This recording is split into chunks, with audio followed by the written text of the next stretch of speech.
اہل تکوین کا اس set up میں کیا مقام ہے اور ان کے جو مقامات ہیں ان میں فرد اور اجتماعیت کا کیا مصرف ہے؟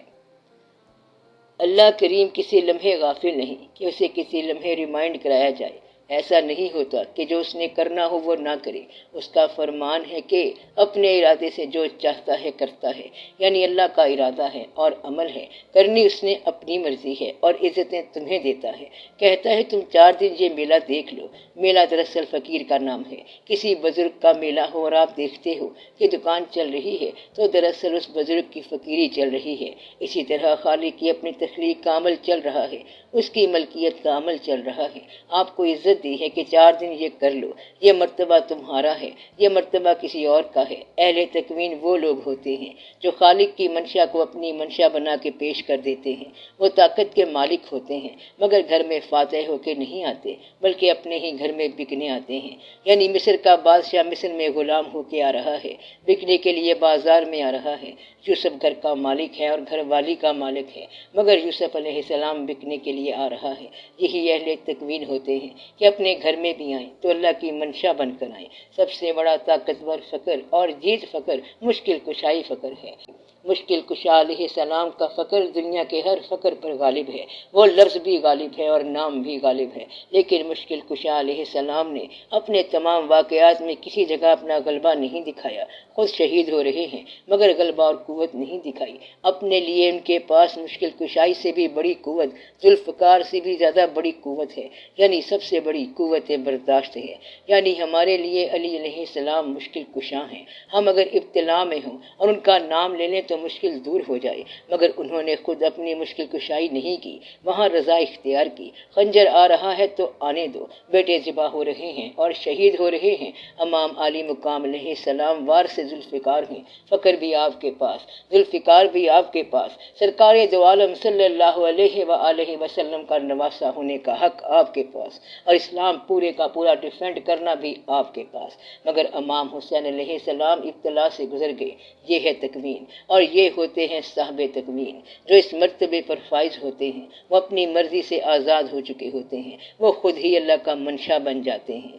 ابس ہے شکوائے تقدیر جزا، تو خود تقدیر جزا کیوں نہیں ہے؟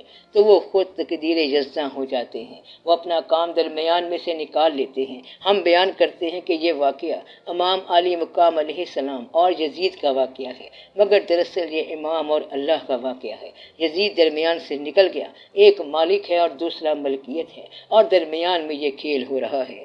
زخموں پہ زخم کھا کے جی، اپنے لہو کے گھونٹ پی، آہ نہ کر لبوں کو سی، عشق ہے دل لگی نہیں۔ مطلب یہ کہ دنیا کو برداشت کا واقعہ دکھایا گیا۔ یہ ہوتے ہیں فائز لوگ جو مقام اور مرتبوں پر فائز ہوتے ہیں۔ یہ وہ لوگ ہیں جو اللہ پر راضی ہو گئے اور اللہ ان پر راضی ہو گیا۔ ایک آدمی اپنے پیر صاحب کے پاس گیا اور عرض کی کہ مجھے طاقت دیں، اس میں اعظم عطا کریں۔ انہوں نے فرمایا آج کا دن سیر و تفریح کر لو، کل دیکھیں گے۔ وہ شخص پھرتا پھراتا جنگل میں چلا گیا۔ وہاں اس نے کیا دیکھا کہ ایک لکڑہارا لکڑیوں کا گٹھا اٹھائے چلا آ رہا ہے۔ تھکا تھکا آیا، وہاں سے شہر کا کوتوال گزرا۔ اس نے کہا بابا یہ لکڑیاں مجھے دے دو، مجھے ضرورت ہے۔ بوڑھے نے اس سے معاوضہ مانگا۔ کوتوال نے کہا تو مجھے جانتا نہیں، میں شہر کا کوتوال ہوں۔ بوڑھے نے کہا کوتوال ضرور ہوگا مگر پیسے تو دو۔ قصہ کوتا، کوتوال نے بوڑھے کو مارا، پیسے بھی نہ دیے اور لکڑی بھی لے گیا۔ بیچارہ مرید دوسرے دن پیر کے پاس گیا۔ انہوں نے پوچھا تم نے کیا دیکھا؟ مرید نے سارا واقعہ کہہ سنایا۔ انہوں نے دوبارہ فرمایا اگر تمہارے پاس اس میں اعظم ہوتا تو تم کیا کرتے؟ کہنے لگا میں یہ ظلم نہ ہونے دیتا۔ فرمایا بات سنو، وہ جو بوڑھا لکڑہارا ہے وہ میرا پیر ہے اور میں نے اس میں اعظم اس سے لیا ہے۔ بات یہ ہے کہ جو طاقت والے ہوتے ہیں وہ طاقت کا استعمال اپنی مرضی سے نہیں کر سکتے۔ طاقت اس کو ملتی ہے جو اپنی مرضی نکال چکا ہو، ورنہ یہ تو استعمال کرنے والے کی اپنی مرضی ہو جائے گی۔ اگر کبھی اہل دل کا سامنا اللہ سے ہو جائے اور اللہ کہے کہ کیا چاہیے تو اسے ہرگز کوئی سوال نہیں کرنا چاہیے۔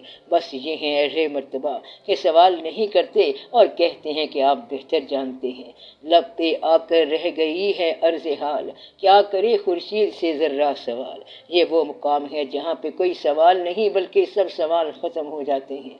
ہم ان کے پاس گئے حرف آرزو بن کر، حریم ناز میں پہنچے تو بے نیاز ہوئے۔ تو گویا صاحبان مقام وہ ہوتے ہیں جن کا ذاتی طور پر کوئی پروگرام نہیں ہوتا، وہ خود ہی مشیت الہی ہوتے ہیں۔ یہ ہوتے ہیں اہل تکوین۔ یہ بعد کے لوگوں نے بتایا کہ فلاں بزرگ صاحب مرتبہ تھا، یہ بعد کے لوگوں نے بتایا کہ فلاں بزرگ صاحب مرتبہ تھا۔ انہوں نے خود کبھی اعلان نہیں کیا کہ میں صاحب مرتبہ ہوں۔ وہ تو اس طرح گم رہتے ہیں جس طرح گم رہنے کا حق ہوتا ہے۔ مثلا جیسے سب سے بڑا صاحب مرتبہ سورج ہے، سورج نے کبھی شور نہیں مچایا کہ میں سورج ہوں، روشنی دیتا ہوں۔ ہماری آنکھیں ہی سورج کا ثبوت ہیں، ورنہ سورج نے خود کبھی ثبوت نہیں دیا۔ صاحب مرتبہ اور اہل تکوین اللہ تعالیٰ کی اپنی طاقتیں ہیں۔ اللہ کی طاقتوں کا بندوں کی شکل میں اظہار ہوتا ہے۔ کبھی درخت سے بول پڑتا ہے کہ میں تمہارا رب ہوں، کبھی بندوں میں بول پڑتا ہے، کبھی ہواؤں کے ذریعے بات کرتا ہے۔ یوں اللہ تعالیٰ کی صفات اور تجلیات ظاہر ہوتی جاتی ہیں۔ یہ تجلیات کبھی ہواؤں میں، کبھی دریاؤں میں، کبھی انسانوں میں اور کبھی چٹانوں میں خود بخود ہی مظہر ہوتی رہتی ہیں۔ وہ انسان جن میں اللہ کی قدرتیں نظر آتی ہیں وہ اہل تکوین ہوتے ہیں۔ وہ خود اپنا کوئی بھی عمل نہیں رکھتے، وہ خود ہی فطرت کا ارادہ ہوتے ہیں۔ فطرت کا ارادہ کون ہوتا ہے؟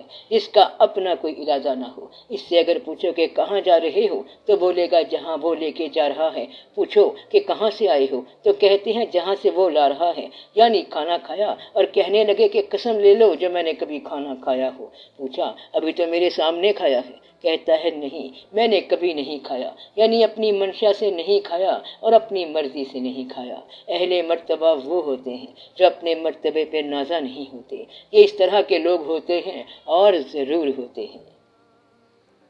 اچھا سر، ایک اور سوال ہے کہ اہل تکوین صوت سرمدی کے ذریعے بارگاہ سے منسلک ہوتے ہیں، یہ کون سا سینٹر ہے؟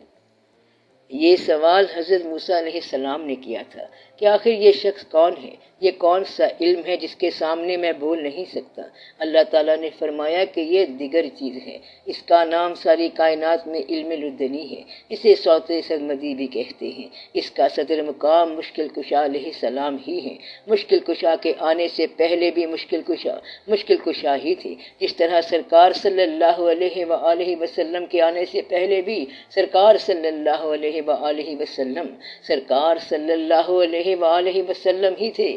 نبیوں نے گرچہ اب آپ کی امامت میں نماز پڑھی ہے مگر وہ تو پہلے دن ہی سے پڑھ کے آئے تھے، جس دن اللہ نے فرما دیا تھا کہ تم بھی دیکھو اور میں بھی دیکھنے والوں میں ہوں۔ یعنی اس دن ہم نے پیغمبروں کو اکٹھا کیا کہ ہم ایسی چیز پیدا کرنے والے ہیں، اور جب کبھی آپ صلی اللہ علیہ وآلہ وسلم سے ملاقات ہو تو نہایت ادب سے ملنا، یعنی کہ وہ بات تو دکھاتی تھی گویا سرکار صلی اللہ علیہ وآلہ وسلم ہمارا عقیدہ ہی نہیں حقیقت بھی ہے کہ سرکار صلی اللہ علیہ وآلہ وسلم ظاہری آمد سے پہلے بھی سرکار صلی اللہ علیہ وآلہ وسلم ہی تھے۔ مشکل کشا ظاہری آمد سے پہلے بھی مشکل کشا علیہ السلام ہی تھے۔ علم لدنی آپ علیہ السلام سے چلتا ہے، نوائے سرمدی آپ سے چلتی ہے۔ عبادت گاہ کا فقر اور ہے، میدان کا فقر اور ہے، پیغمبروں کا فقر اور ہے۔ پیغمبر پورے فقیر ہوتے ہیں مگر موسیٰ علیہ السلام اور ہیں، خضر علیہ السلام اور۔ جس طرح حضرت سلیمان علیہ السلام پورے نبی ہیں مگر معمولی خود الگ علم رکھتا ہے، وہ ایک اور نوائے سرمدی ہے۔ انہی کے دربار میں اور آدمی بیٹھا ہے جو کہتا ہے تخت کیا چیز ہے، ہم علم کتاب رکھتے ہیں، وہ دیگر کتاب تھی، باطن کی کہانی الگ ہے، یہی نوائے سرمدی ہے۔